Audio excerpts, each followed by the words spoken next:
datang di Edukasi Mitigasi Bencana bersama kami, tim KKN UGM Lembur Purwomirip Petegesan Kecamatan Mirip Kabupaten Kebumen, Jawa Tengah 2021. Tahukah kamu bahwa Indonesia memang merupakan daerah yang sangat menarik?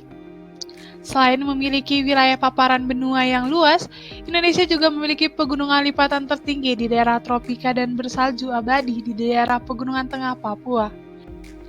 Indonesia juga satu-satunya di dunia yang terdapat antar pulau yang sangat dalam, yaitu Laut Banda dengan kedalaman 5.000 meter dan laut sangat dalam antara dua busur kepulauan, yaitu Palung Weber dengan kedalaman 7.000 meter. Dua jalur gunung api besar dunia juga bertemu di Nusantara dan beberapa jalur pegunungan lipatan dunia pun saling bertemu di Indonesia. Kondisi tersebut merupakan bagian dari hasil dari proses pertemuan tiga lempeng tektonik besar, yaitu lempeng Indo-Australia, Eurasia, dan lempeng Pasifik. Aktivitas tektonik yang terjadi menyebabkan terbentuknya deretan gunung api di sepanjang Pulau Sumatera, Jawa, Bali, Nusa Tenggara, Utara Sulawesi, Maluku, hingga Papua. Deretan gunung api di Indonesia merupakan bagian dari deretan gunung api sepanjang Asia Pasifik yang sering disebut sebagai Ring of Fire atau deretan Sirkum-Pasifik. Berikut merupakan peta Indeks Resiko Bencana Indonesia yang diupdate pada tahun 2013 oleh BNPB. Lalu bagaimana bencana alam di Indonesia? Ada berapa? Mari kita bahas satu persatu. Yang pertama, banjir. Banjir adalah keadaan di mana suatu daerah tergenang oleh air dalam jumlah yang besar. Kedatangan banjir dapat diprediksi dengan memperhatikan curah hujan dan aliran air. Namun kadangkala banjir dapat datang tiba-tiba akibat dari angin badai atau kebocoran tanggul yang biasa disebut dengan banjir bandang. Yang kedua, gempa bumi.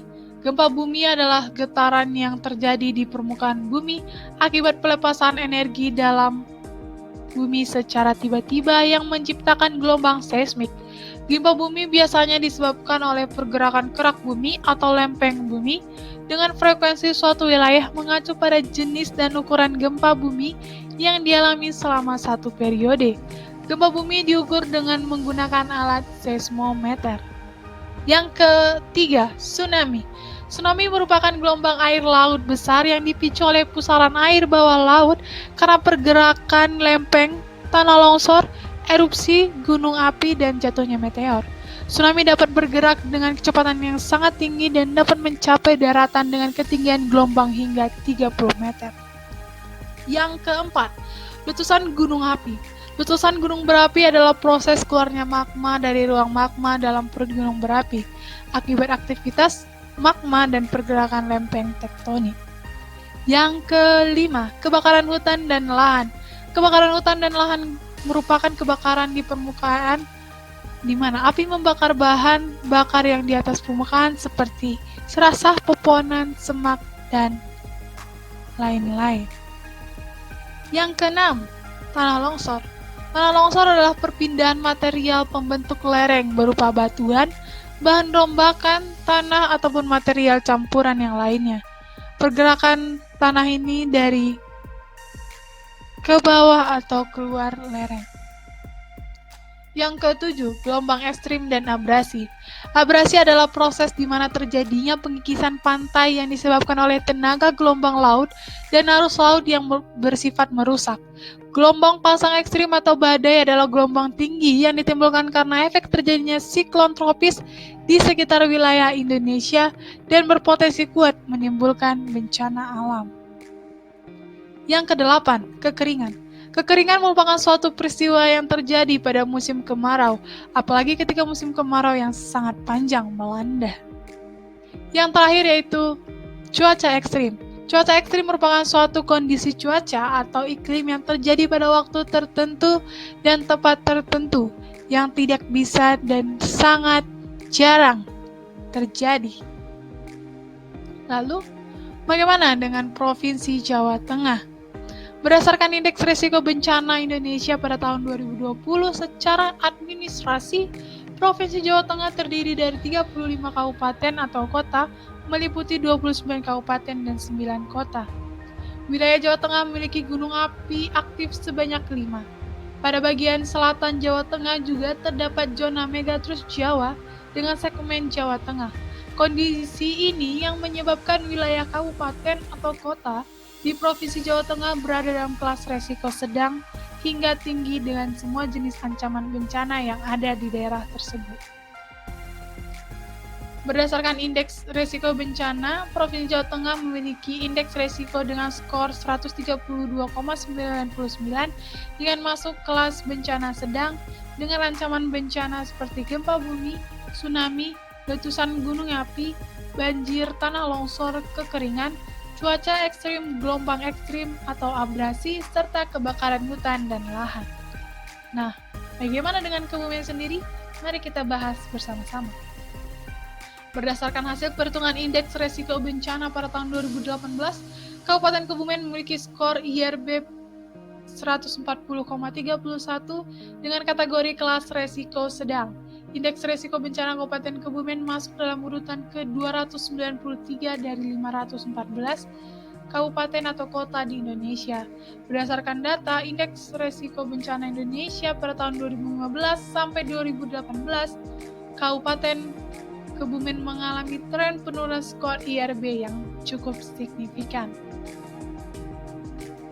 Berdasarkan sejarah kejadian bencana dari BPBD, Kabupaten Kebumen tercatat setidaknya 1.335 kasus kejadian bencana di Kabupaten Kebumen selama 10 tahun terakhir, terhitung dari 1 Januari 2011 sampai 15 Mei 2020. Berdasarkan data tersebut diketahui bahwa bencana tanah longsor, angin puting beliung, kebakaran hutan dan lahan, kekeringan dan banjir tercatat paling sering terjadi. Terdapat bencana lain namun jumlah kejadiannya tidak sebanyak kejadian bencana lain. Nah, untuk begitu, mari kita bahas satu persatu. Banjir.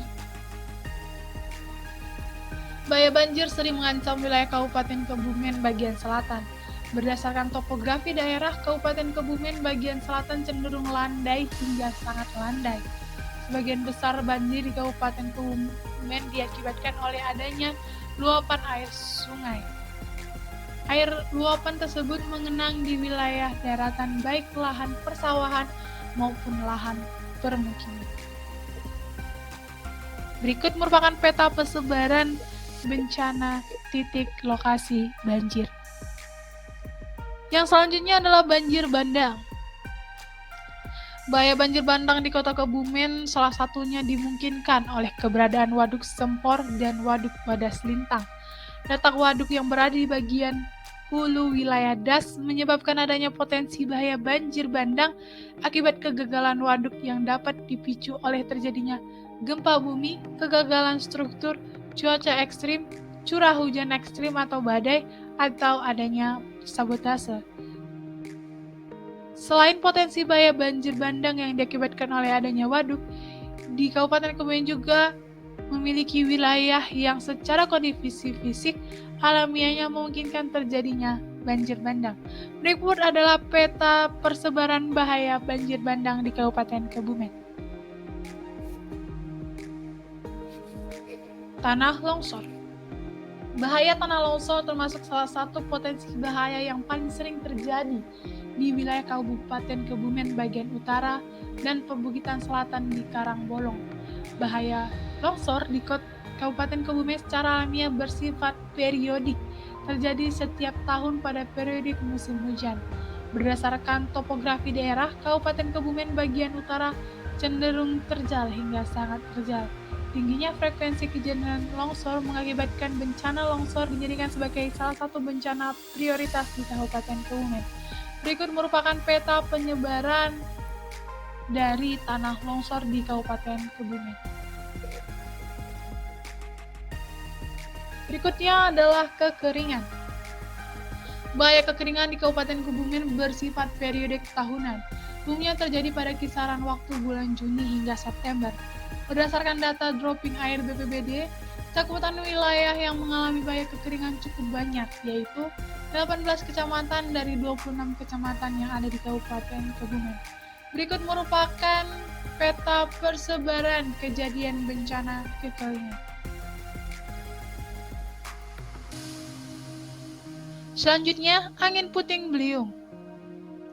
Bahaya angin puting beliung biasa terjadi pada periode peralihan musim kemarau ke musim penghujan. Bahaya angin puting beliung memberikan dampak kerugian yang cenderung meningkat dari tahun ke tahun seiringnya dengan pesatnya pertumbuhan pembangunan di Kabupaten Kebumen. Pembangunan peningkatan keliling faktor dari bahaya angin puting beliung seperti robohnya baliho atau papan reklame, tower komunikasi, dan hasil pembangunan lainnya yang rentan terhadap angin puting beliung. Berikut merupakan titik lokasi intensitas terjadinya angin puting beliung di wilayah Kebumen.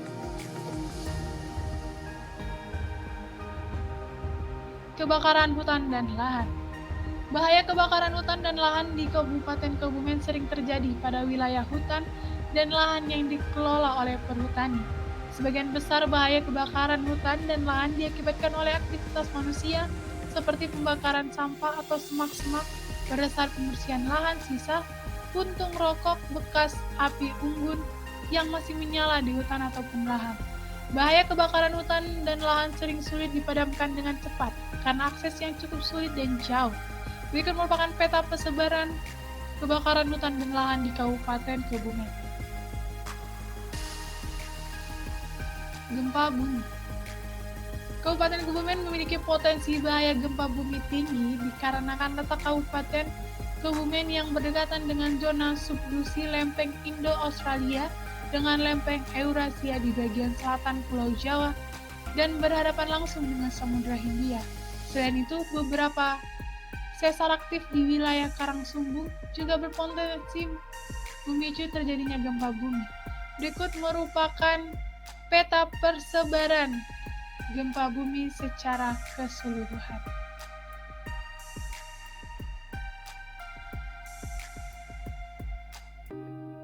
Tsunami. Kedudukan Kabupaten Kebumen yang terletak di bagian selatan Pulau Jawa yang berhadapan langsung dengan Samudra Hindia dan zona subduksi secara tatanan tektonik memiliki potensi bahaya gempa bumi tektonik yang dapat memicu bahaya tsunami. Analisis bahaya tsunami dilakukan dengan skenario ketinggian gelombang tsunami atau run-up 10 meter hingga 15 meter. Kelas bahaya tsunami diklasifikasikan menjadi 3 kelas, yaitu bahaya rendah dengan ketinggian kurang dari 1 meter, bahaya sedang dengan ketinggian 1-1,5 meter, dan bahaya tinggi dengan 1,5 meter. Berikut merupakan peta terjadinya bencana tsunami. Gelombang ekstrim dan abrasi. Bahaya gelombang ekstrim dan abrasi berorientasi pada wilayah pesisir yang berhadapan langsung dengan laut.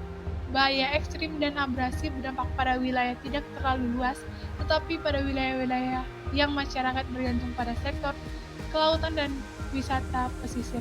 Seringkali dampaknya menjadi lebih besar. Berdasarkan data kejadian pasang dan abrasi, wilayah pesisir kabupaten mulai dari Kebumen, Kecamatan Mirit, Ambal, Hulu, Pesantren, Kilong, Petanhan, Puring, Buayan, dan Ayah pernah terdampak bahaya gelombang ekstrim dan abrasi, terutama masyarakat nelayan dan pedagang sekitar pantai.